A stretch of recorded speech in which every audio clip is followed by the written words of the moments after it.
50 years, that's no small thing.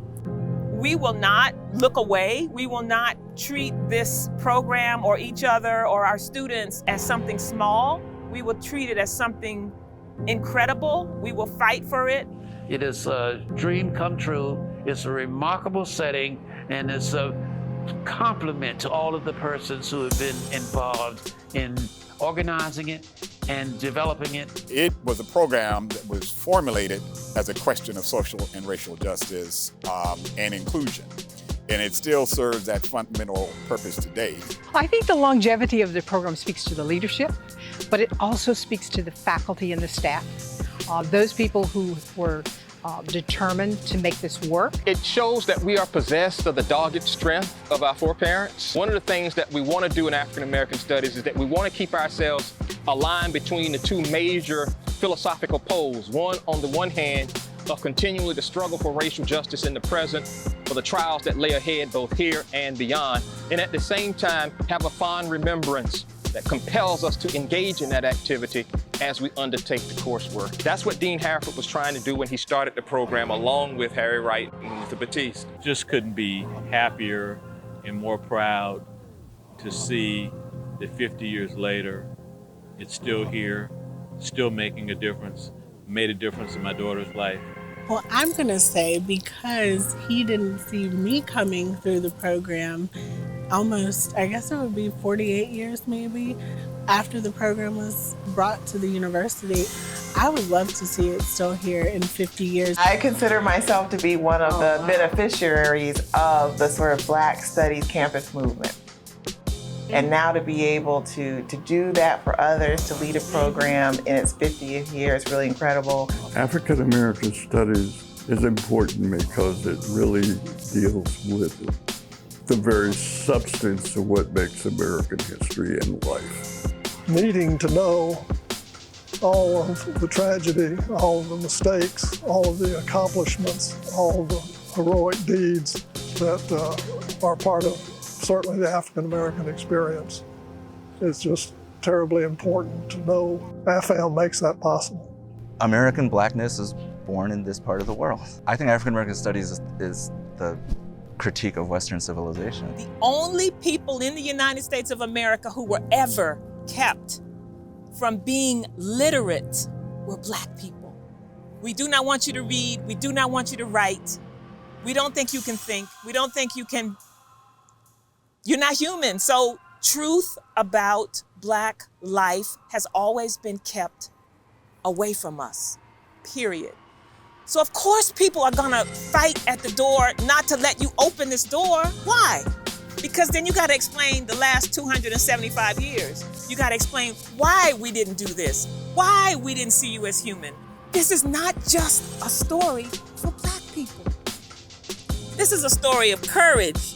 This is a story of risk-taking. This is a story of studying where you are so that you will know how to navigate it. I think the important thing that we all have to know, regardless of who we are, but especially as African Americans, where we come from and who we are in the sense of our history.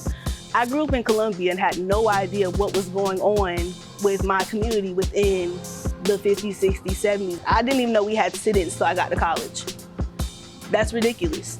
I should know that. With AFAM, it made me understand who I really am as a person and what I really want to do and make a career out of it and not just work a 9 to 5. History matters more than we know. It's not just about dates to, pass a test or an exam, but it really does show how we got to where we are. I really just wanted to figure out how to dismantle those inequities within Black people who are trying to be entrepreneurs or even trying to increase economic mobility within the Black community. So that's what led me to apply to the London School of Economics. That's what led me to get involved in research, correlating the beginning origins of venture capital to the transatlantic slave trade. Just really trying to intersect African history and African American history with commerce and the inequities that surround that. I sit in my AFAM classroom and I hear about all of the things that Black people have endured, have fought against, have overcome. I see all of those things in my own people, like my own family, in my mom, my brothers, my dad. I feel like I found a home in my education just being able to feel seen, especially like when the world wants you not to be proud of your Blackness or be ashamed of your Blackness. It makes me more proud to be who I am, and it also motivates me to share that same knowledge in the history with other people who look like me, because there's such a lack of Black history like in public K-12 education and whatnot, and I would definitely want to share that knowledge and the experiences that I've learned. The 50th anniversary should commemorate the fact that it has led to a lot of young people who now have a better understanding of themselves and how that information that they've gathered through those courses in Afro have took them further along their journey. I do think that African American studies is needed, but I really think it's needed because it makes the world better. South Carolina has such a rich history.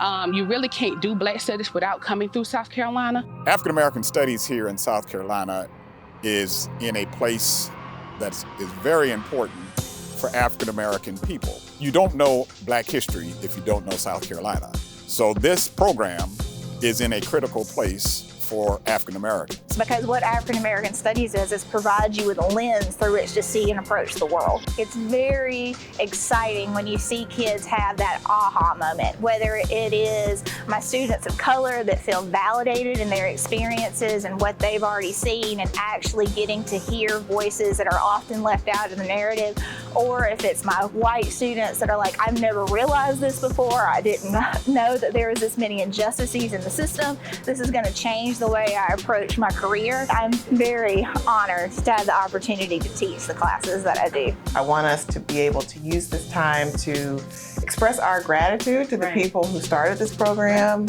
and also to remind the students that it was other students, other undergraduate students, who made the call to get this program on the ground and get it started.